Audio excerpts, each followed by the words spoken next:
Isa pong mapagpalang araw ng Panginoon sa bawat isa sa atin. Although maulan, pero tandaan po natin ang ating Panginoon ang soberano sa lahat. At tayo ngay tinipon para magbigay ng ating papuri at pagsamba at dakilain siya. At ngayon ay maihanda tayo sa pakikinig ng kanyang salita. Salamat din kanina na tinuruan tayo at kung paano yung ating mga kayamanan ay gagamitin natin bilang stewardship para sa ating Panginoon. At nabanggit din doon yung batas ng Diyos, yung brackets niya, the first commandment and the last commandment, and everything in between, it deals with the desire. At narinig rin natin na from that desire, nandun yung ating service or servanthood natin. Kanino tayo maglilingkod? We can only serve one over the other but not both. So ako'y nagpapasalamat na gusto sa nabigay na lesson because it makes my work easier, kumbaga. Nandun yung desire, nandun yung servanthood, at yun din yung makikita natin sa pagbubulay-bulayan natin sa umaga na ito. So let us open our Bibles to the text that I would be using for us this morning. Let's open to in the Gospel of Matthew, chapter 20. I would be reading from verses 20 to 28. Pero ang text po natin is verses 26, 27, and 28. So once again, let us read Matthew 20, verses 20 to 28. Then the mother of the sons of Zebedee came up to him with her sons, and kneeling before him, she asked him for something. And he said to her, "What do you want?" She said to him, "Say that these two sons of mine are to sit, one at your right hand and one at your left, in your kingdom." Jesus answered, "You do not know what you are asking. Are you able to drink the cup that I am to drink?" They said to him, "We are able." He said to them, "You will drink my cup, but to sit at my right hand and at my left is not mine to grant, but it is for those for whom it has been prepared by my Father." And when the 10 heard it, they were indignant at the two brothers. But Jesus called them to him and said, "You know that the rulers of the Gentiles lord it over them, and their great ones exercise authority over them. It shall not be among you, but whoever would be great among you must be your servant, and whoever would be first among you must be your slave, even as the Son of Man came not to be served, but to serve, and to give his life as a ransom for many." The grass withers, the flower fades, the word of our God will stand forever. Let's come to the Lord in prayer. Indeed, our God, we are truly blessed by every providence you have given to us, especially this time, O Lord, that we are about to be encountered by your word. Help us, O God, to have our eyes and hearts opened through the ministry of the Holy Spirit. Illumine to us your word. Convict us of our sin and our remaining sins, and point us once again to our Lord and Savior, Jesus Christ. So we ask for the grace and the strength and to remove every barrier that is between us and you. This we pray in Christ's name. Amen. Gaya po na napahayag kanina ni Brother John sa kanya scripture reading dito po sa Matthew, inarrange po ni Matthew ang Gospels, sa pagkakasulat niya ng Gospel, with the theme of the kingdom, yung kaharian ng Diyos. At makikita rin natin dito sa mga accounts dito sa Matthew that Jesus, in His earthly ministry, He was not traveling alone, but He traveled with His disciples. Kasama niya yung kanyang mga disipulo. They have talked about many things, but couple of topics stood out in this chapter, dito sa chapter 20. Several of which would be labor. Nandun yung parable about labor, service, and even rewards. Ito yung mga, sabi natin, nangibabaw ng mga topics sa kanilang mga pinag-usapan, lalo na sa chapter na ito. And at this point, dito sa Matthew chapter 20, Jesus was heading towards Jerusalem. Papunta siya doon sa Jerusalem one final time. Because the triumphal entry, ito yung makikita sa very next chapter, would be the start or beginning ng Passion Week na tinatawag. Chapters 21 to 28, yung dulo, ito yung Passion Week na tinatawag ng ating Panginoon. And Jesus gave the details of what is about to happen in Jerusalem. Ano yung mangyayari sa Kanya? Makikita ito sa verses 18 to 19 ng chapter 20 natin. At kung nangyayari nga yun, at kung ganun nga yung mangyayari oras na pagdating nila, the disciples would be lost and they would be out of hope. At sa other account, sa Gospel ni John, sabi nga ni Simon Peter, Lord, to whom shall we go? You have the words of eternal life. Kung mawawala ka, kanino kami pupunta o saan kami pupunta? Nasa sayo lamang ang salita ng buhay na magpawalang hanggan. Then even with all of this, mangyayari kay Jesus, ano yung mangyayari sa Kanya sa Jerusalem, then come verses 20 and onwards. There's that mother's request. A mother's request to the Lord for her children to occupy place of prominence. Parang, teka lang, nasabi na ng Panginoon natin yung mangyayari sa Kanya. And yet, meron kang parang preposterous na request. Nabanggit ng ating Panginoon kung ano yung gagawin sa Kanya. And yet, here you are, requesting for your children to be prominent.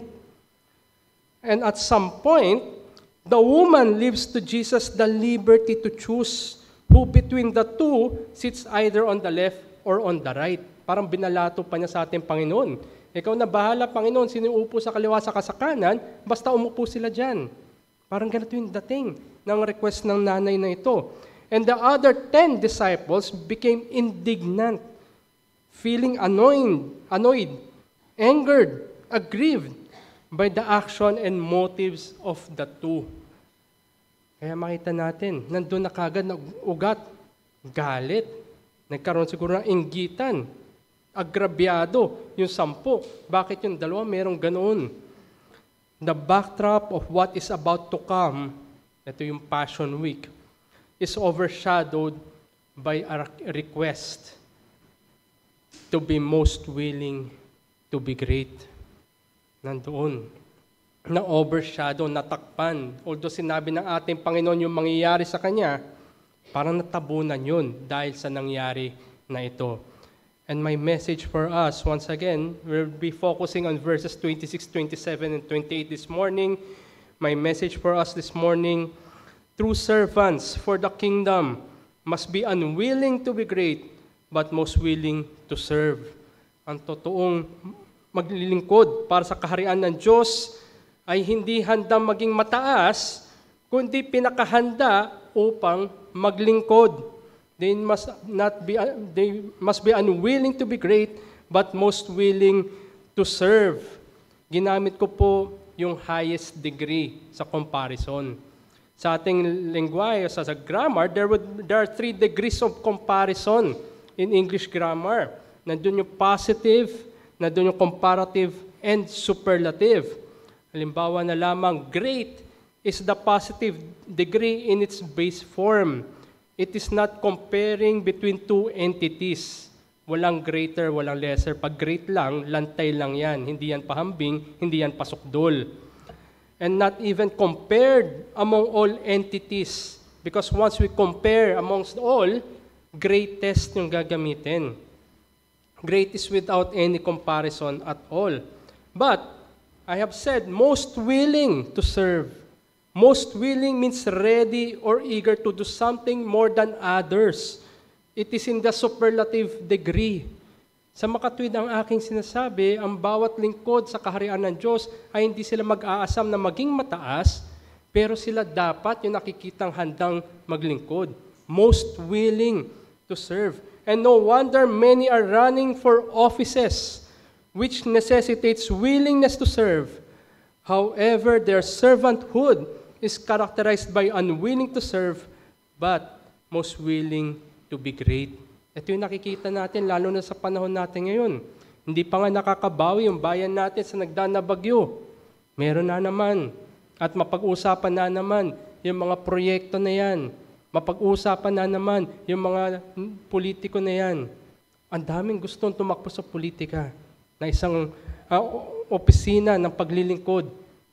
Pero gusto lamang nila maging mataas. Opposite should be true observance of the kingdom of God. True servants, once again, true servants for the kingdom must be unwilling to be great, but most willing to serve. So two things, sana yung gusto kong makita natin sa verses natin. Some sort of a contrast. First, unwilling to be great and most willing to serve sa larangan ng mga servants for the kingdom in verses 26 and 27. And secondly, our ultimate model, the only one person na unwilling to be great but most willing to serve, our Lord Jesus Christ in verse 28. So in verse 26 in our text, it says, "It shall not be so among you." Hindi dapat ganito yung asta, kumbaga, yung makikita sa atin. Jesus corrects the prevailing thought of either being in a seat of prominence, wanting preeminence, being indignant, or just after the rewards. Servants should be far from these things. Malayo dapat, kung ikaw ay maglilingkod, malayo dapat yung isipan mo sa pagiging prominente, pagiging preeminent, malayo dapat sa mga rewards, at malayo rin dapat in places of power. But, it says, whoever, it is a qualifier for everyone. Sino man. From the desire to the aspiration, from the gifting to the fitting, whoever is called to serve must remember what Christ did for us and how He demonstrated servanthood. Sino man sa atin ang gustong maglingkod, alalahanin natin at tignan natin kung paano tayo pinaglingkuran ng ating Panginoon. Whoever would be great among you must be your servant. Many would be called to serve the kingdom of God. But one outright qualifier is the person's willingness to become not just a servant, but a God-glorifying servant. Maraming gusto maglingkod. Pagtatanungin natin, marami rin yun magtataas pa ng kamay. Handa sila maglingkod. Pero ang kanilang paglilingkod ba ay ang paglilingkod na dumadakila sa Diyos?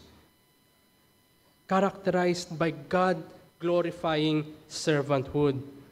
And on verse 27, "And whoever would be first among you must be your slave."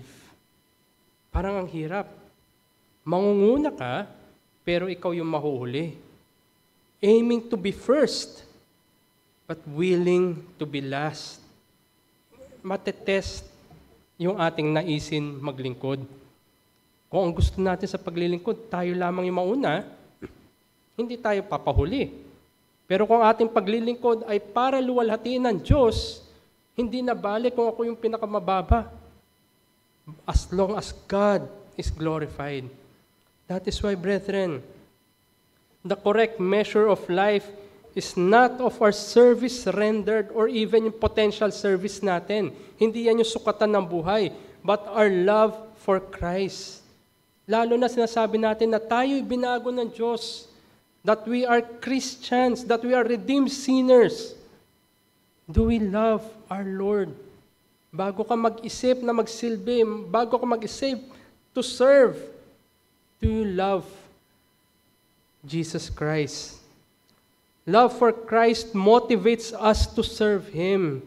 Nandun lamang lalabas yung motivasyon, nandun lamang lalabas yung totoong desire para maglingkod sa Panginoon kung tayo ay tunay na inibig sa nakapagliligtas na paraan. Not to make a name for ourselves and never even build tiny kingdoms of ours. That is true and genuine servanthood. God cares far more about the love behind our deeds than the actual deeds themselves. Kanina, ang daming pinakita sa atin ng mga accounts kung saan may mga ginawa yung mga tao. Pero yung motivasyon nila maaring tama. Para sa ibang examples, they have the right motive. But for the some examples, they have the wrong motives. God cares more about our motives than the actual deeds itself. Isipin na lang natin, halimbawa, si Jonah. Parang parati kong ginagamit si Jonah. Si Jonah, dumating naman siya dun sa Nineveh, pinangaral niya yung kahatulan with the wrong motive. Pero nakita ng Diyos, alam ng Diyos ang puso ni Jonah. Motives are weightier than the deeds themselves. My point is that we must do our servanthood with the right motives. Viewing service in the lens of God challenges the innermost purposes of our hearts to serve. Wala tayong matatago sa harapan ng Diyos. Tayo ay hubad sa harapan ng Diyos. Kita niya yung pinakamalalim na ating pinagtataguan. At hindi tayo makakalayo sa presensya ng Diyos. Is it to earn any benefit? Sa panahon natin ngayon, is it to gather followers? Ikaw ba'y natutuwa sa paglilingkod mo? Nakikita mo dumadami yung views? Nakikita mo na lumalawak yung naaabot? Is it to impress people with your skills and talents? Is it to compare with someone lower? Or is it really a joyful kind of service? Ano ba talaga yung motibo natin in doing service to the Lord? Remember, Jesus asking Peter thrice, "Do you love me?" Sa John 21. 3 beses, tinanong ng ating Panginoon si Pedro kung mahal ba niya ang ating Panginoon. Without a doubt, Peter loves Jesus. But our love for Jesus might be in question when we would feed and tend the sheep in exchange for any greatness. Maaaring sabihin natin, sige, gagawin ko yan. Maglilingkod ako para ako'y maging tanyag, mataas, makita ng mga tao. Kung ganito ang ating kaisipan, better would be not to serve at all. That is sin. And also, si Brother Charles, nasa 1 Thessalonians niya, patapos na siya. Kung maalala natin doon, remember how Paul, Silvanus, and Timothy, they are genuine servants, approved by God, entrusted with the gospel, not for gain, not to deceive, not to please man, but to please God who tests our hearts. Ito yung binanggit sa 1 Thessalonians chapter 2, verse 4. Are we this kind of servants? That God tested our hearts and found na tayo ay totoong naglilingkod for the right purposes.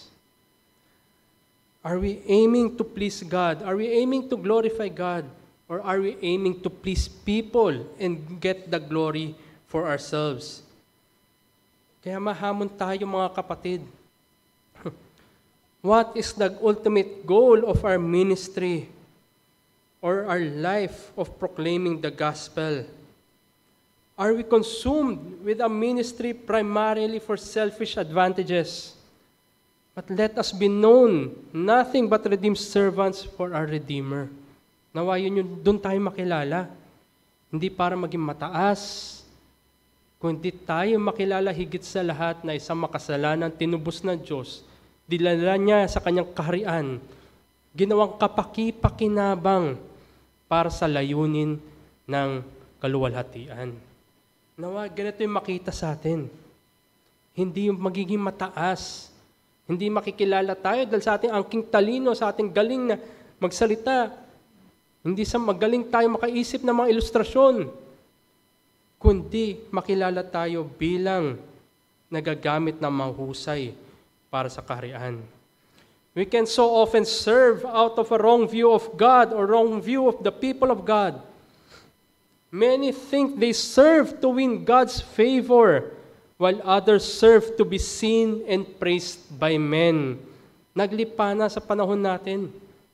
Maraming naglilingkod para lamang sa tao.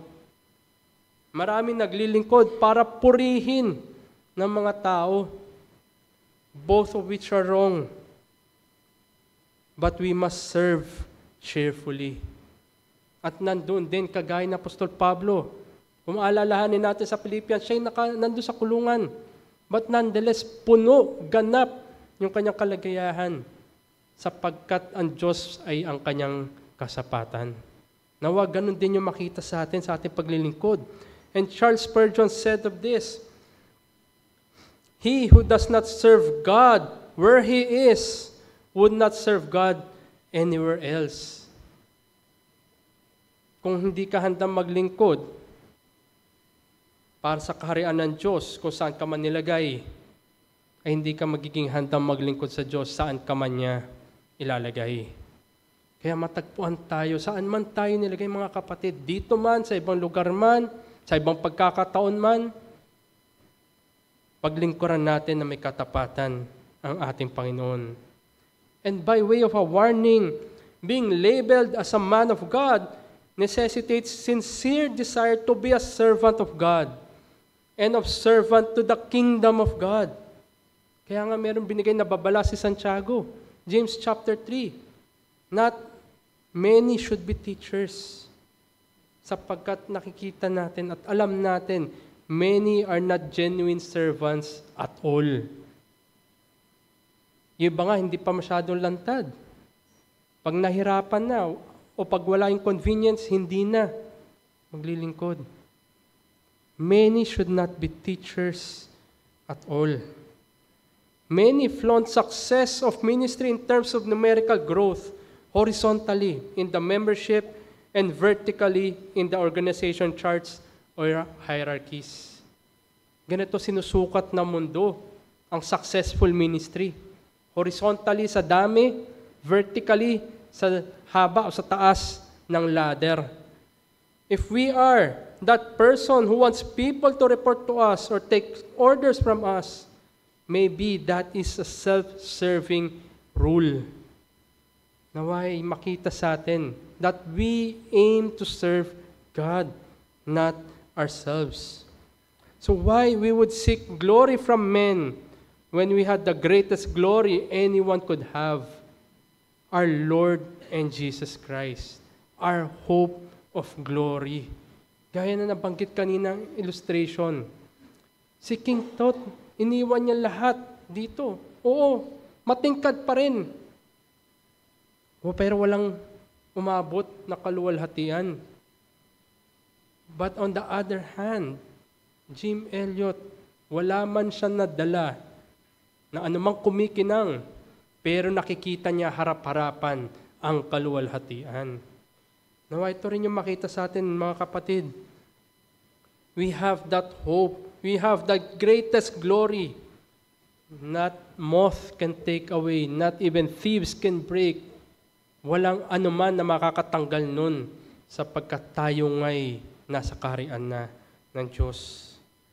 As John Newton says, they are the happiest Christians who have the lowest thoughts of themselves and in whose eyes Jesus is most glorious and precious. Yan ba yung ating kayamanan, ang ating Panginoon? And when Christ is most glorious and precious in us, we would be motivated to serve for the kingdom, for the glory of Christ, not for ourselves. We would be unwilling to be great, but most willing to serve. Kasi nakuha na natin. Tayo'y nilagay na kay Kristo.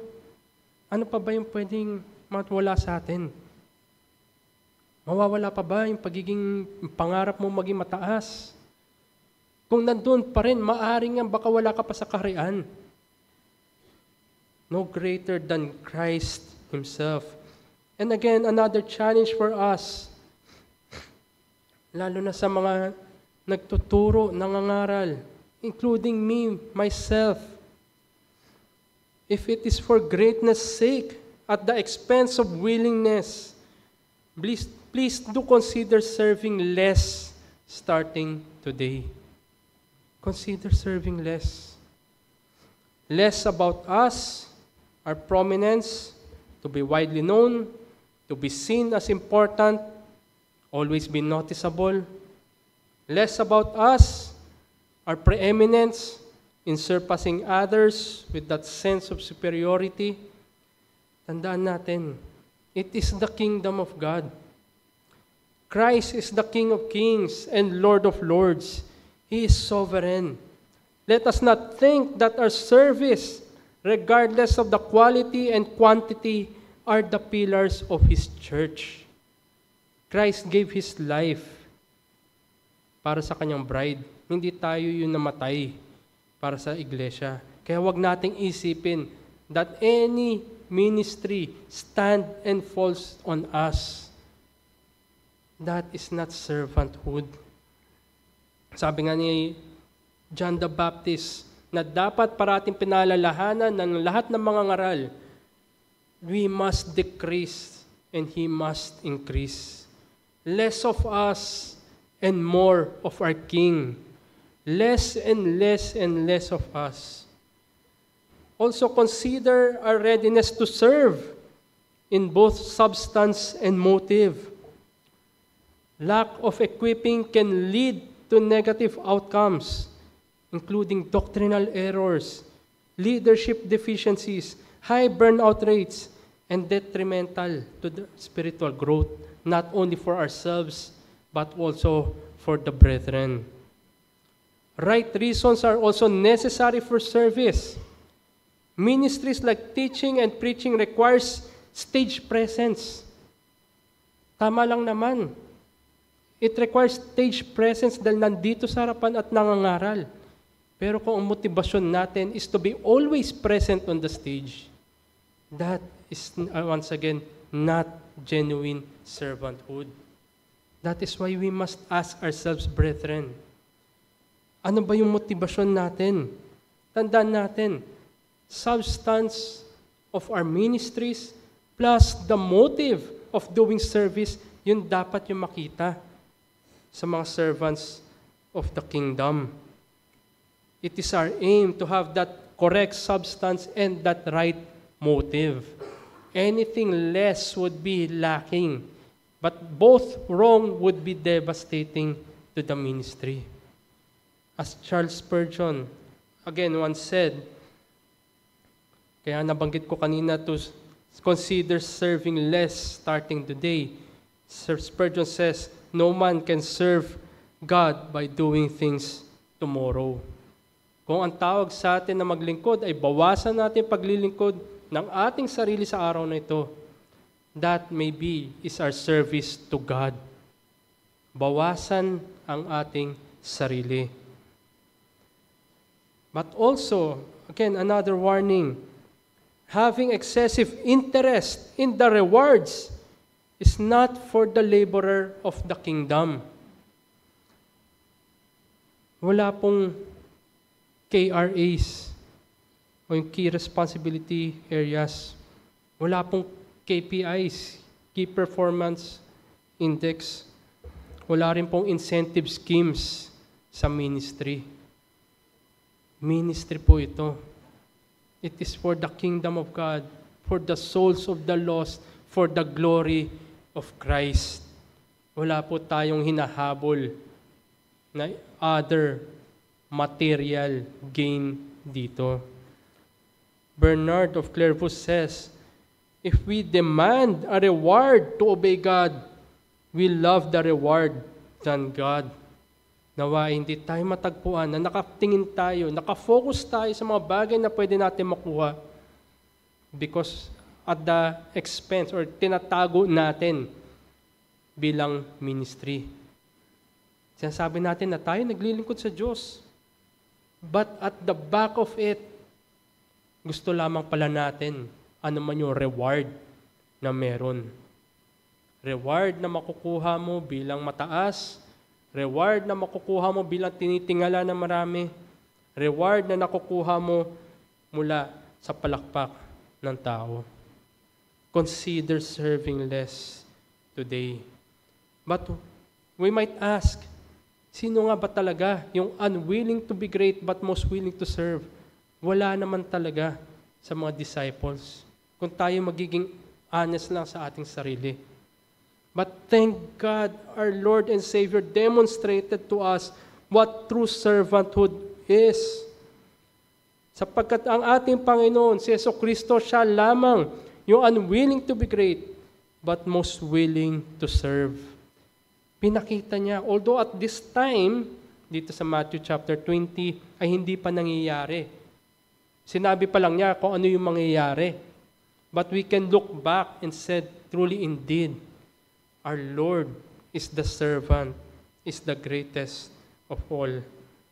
Sa verse 28, sabi ng ating Panginoon, even as the Son of Man came not to be served, but to serve. He who is pre-existent.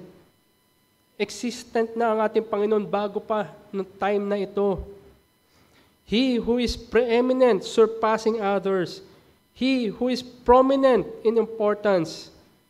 Jesus Christ came in history to serve. Siya'y nagparito, kumuha ng likas ng tao para maglingkod, mag-serve. Being a servant, to be of service, to accomplish the wonderful plan of redemption for the salvation of His people. Yan yung pinakamahirap na service na gagawin. Walang mga mission impossible na kayang sa sobrang dami, siguro parang possible na yun. But this redemption, this mission of redemption was greatly accomplished by our Lord by His service. And sabi niya, and to give His life as a ransom. Tayo mga Pilipino, pag sinabi natin ransom, unang pumapasok sa atin, kidnap o ransom. Ibabayad para makawala. In some sense, there's truth in that. Ransom is a purchase price paid to obtain the release of a captive. Nandoon. Pambayad bilang kapalit para makalaya. And you know, Matthew introduced in his gospel, dito sa Gospel of Matthew, the concept of ransom through a question. Pinakita ni Matthew ang concept ng ransom through a question sa Matthew 16 verse 26. What shall man give in return for his soul? Ano yung kanyang pwedeng ipambayad, ipampalit para sa kanyang kaluluwa? That is ransom. Ano yung kapalit para makalaya? Man cannot give anything, even his own life. But now, dito sa text natin, sinabi ng ating Panginoon, ibibigay niya yung kanyang buhay para maging ransom. Jesus is saying that He will give His life to be that ransom for many. The object of service is made emphatically clear. It is not for all, but for many. Para sa marami. Ibibigay niya yung kanyang buhay. Kung sa larangan lamang ng tao ay wala siyang kayang ibigay kapalit upang makalaya ang kanyang kaluluwa. Pero ngayon ang ating Panginoon, ibibigay niya yung kanyang buhay para sa marami. What a great contrast. No human servant can do that. But our Lord and Savior did gave His life as a ransom for many. Ito'y nag-e-echo sa isang messianic song sa Isaiah. Isaiah 53:11 says, nandun yung suffering servant, make many to be accounted righteous, and he shall bear their iniquities. It is in that way that Jesus will give His life as a ransom for many. Na sa Kanya ibibigay, sa Kanya ibibilang yung kanilang iniquity at ibibilang ang Kanyang katwiran sa marami. Kaya maging maliwanag sa atin ito, lalo na sa mga nagsasabi at sa mga gustong maglingkod sa Diyos, never lose our focus on Christ, on what Christ did for us. Jesus offered Himself to deliver us from bondage of sin. Jesus served His people by giving His life and redeeming them through His blood. Kaya masabi nga natin, tutunay nga that without the shedding of blood, there can be no remission of sins. Jesus shed His blood as a ransom for many. Jesus perfectly obeyed and never sinned. He fulfilled the requirement of the law of God. Ang service na ito at ang paglilingkod na ito ay vicarious bilang kahalili as a substitute on behalf of and to represent the many. At ito nga yung gagawin niya doon sa Passion Week. Eventually, doon magkukulminate yung kanyang buong buhay, fulfilling the requirements of the law of God. That is what is called active obedience. Jesus drank in full the cup of wrath of God, the penalty for transgressing the law of God. This service is once again vicarious, substitute to, on behalf of and to represent the many. At sa kanyang kamatayan, yan nga yung tinatawag na passive obedience. So with that active obedience, yung fulfilling the law perfectly, passive obedience, yung paying the penalty of the law, Jesus Christ, our mediator, brings His people to God acceptably and makes God known to them savingly. In that way, Christ served us. Inilapit tayo sa Diyos bilang katanggap-tanggap at pinakilala sa atin, inihayag ang Diyos sa nakapagliligtas na paraan. Remember how Jesus served His people, unwilling to be great, but most willing to serve. Sino sa atin yung handang magbigay ng kanyang buhay? Sabi nga, walang tao na kaya magbigay ng kanyang buhay para sa kasalanan ng iba. Ngunit ang ating Panginoon, binigay niya yung kanyang buhay hindi para sa kasalanan. Wala siyang kasalanan, kundi para tubusin ang makasalanan na nasa Kanya. That is why once again, we must be challenged in any servant or any service for the kingdom of God. Imitate Christ, not to be served, but to serve. Maglingkod tayo. Hindi yung tayo yung paglilingkuran. Hindi tayo managers dito. Wala tayong assistants. Kundi tayo ay tinawag na maglingkod, hindi para paglingkuran. Jesus contrasted this, sabi nga niya sa verse 25, na ganon yung mga gawin ng mundo. But He says, not so among you, hindi dapat ganito yung makita sa inyo. Sapagkat, lalo na sa pagan world, humility is weakness and might is strength. Not how the world thinks and perceives greatness and willingness. And instead, the charge of our Lord and King, it shall not be so among you. Hindi natin sila dapat tularan. At hindi maging ganun din yung pamumuhay natin. Kung tayo naglilingkod, tayo maglingkod. Hindi para paglingkuran. Always remind ourselves the reverse order in the kingdom of God. Nandun may pabaliktad na order sa kaharian ng Diyos. The higher and the greater, the more humble is the servant. The higher and the greater, the more humble is the servant. Wala nawa matagpuan ng isa sa atin. Although we aspire to be great, humility ang makita.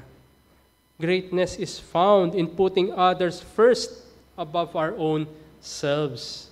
Doon nakikita ang greatness. The Son of Man, the greatest of all, takes the lowest in all, gave His very life as a service to the least of His people. And in this way, the church of our Lord and Savior, this shall be so among us. Ganito dapat yung gawi sa ating mga nasa kaharian ng Diyos. We think of others more highly than ourselves. Unahin natin yung iba. Wala namang makitang prominence, preeminence. Wala namang makitang uunahin ko ang aking sarili isa sa aking kapatid. Be of much service to the kingdom of God, not through prominence and preeminence, but by willingly be in the low for the greater of the many. Sa ganitong paraan, doon masusukat ang motibo natin sa paglilingkod. Kung ang ating motibo ay maging tanyag, maging mataas, wala kang desire para sa iba. Maaring nandun yung desire mo para tingalaan ka, but not so in the kingdom of God. That is why we must not serve out of compulsion and be not of service out of impulse. Hindi tayo spur of the moment maglingkod. Hindi pwedeng puro puso lang, mga kapatid. Pag-isipan rin natin kung tayo nga ba ay totoong maglilingkod sa Diyos. Be a servant thoroughly equipped for the service. Cultivate the graces. Be diligent in study and preparation more. But above all, commune with God the most.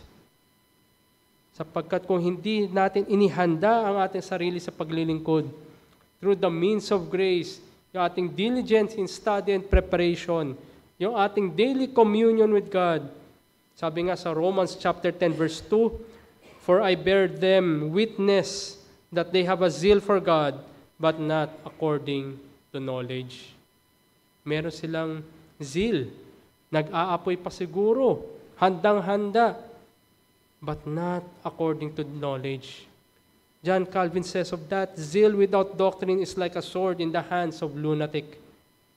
Siguro pag may nakita tayo sa paligid natin na may espada pero lunatic siya, more damage, more harm than help.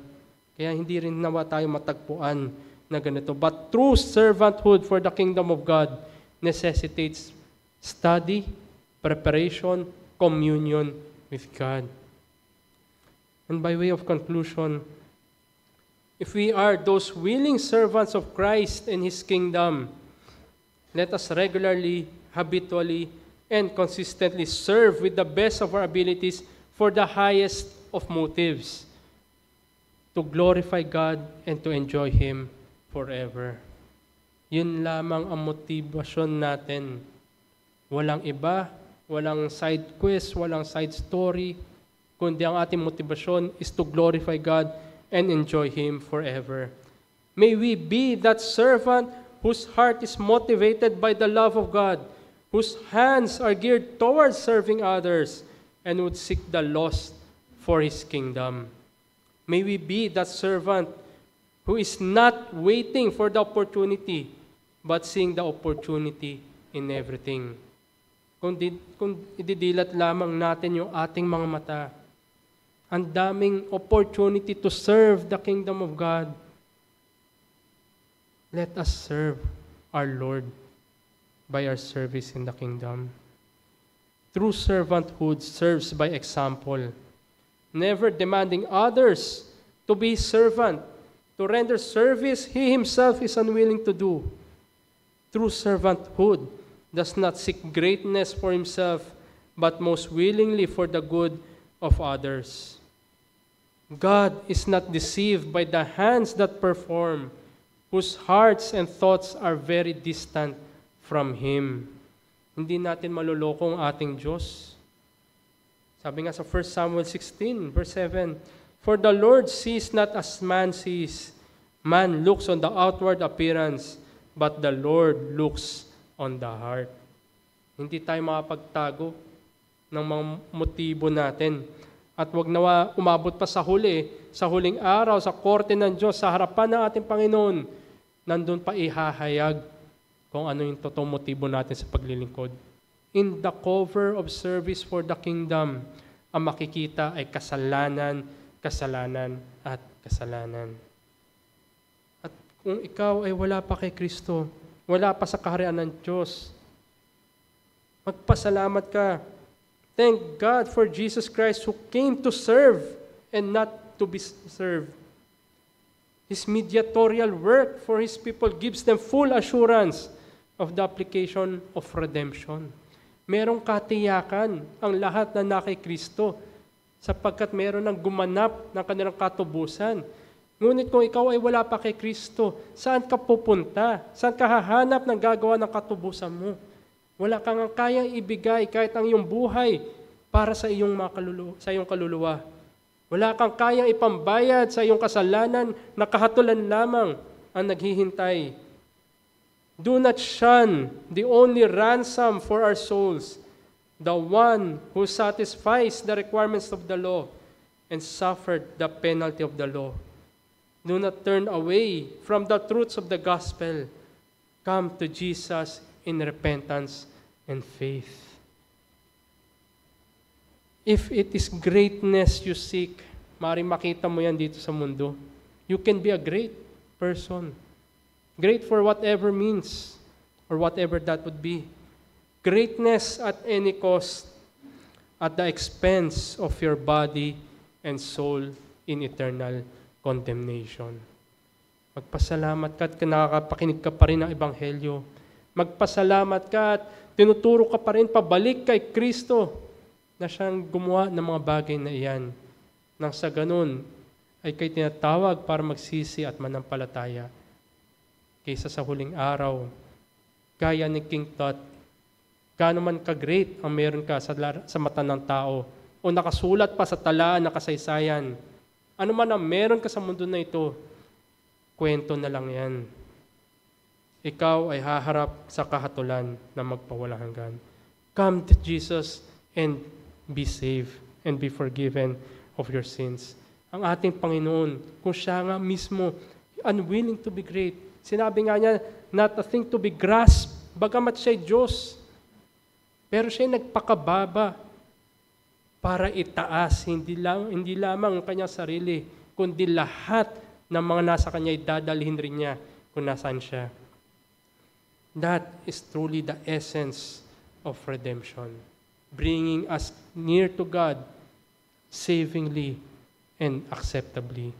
Let's pray. Our dear Heavenly Father, once again, we thank you for this opportunity, for your word to be preached. Naway ay ma-challenge kami at makita rin namin at tanungin rin namin aming sarili na sa likod ng mga paglilingkod na ito, ano ba ang laman ng aming puso? Nawa, Panginoon, ay hindi po matagpuan ang mga selfish motives, but more so, we might be found unwilling to be great, but most willing to serve. And none greater than our Lord and Savior Jesus Christ. At parati namin naway maalala ang ginawa niya para sa amin. Not on a sentimental sense, O Lord, but the assurance of the gospel. So Lord, we pray na kahabagan niyo po mga wala pa po sa inyo. At kami nga'y maging mabisang lingkod para sa kanila to usher them in the kingdom by your mercy and grace. So Lord, help each one to be of service to your kingdom for the souls of the lost and for your glory alone. In Christ's name. Amen.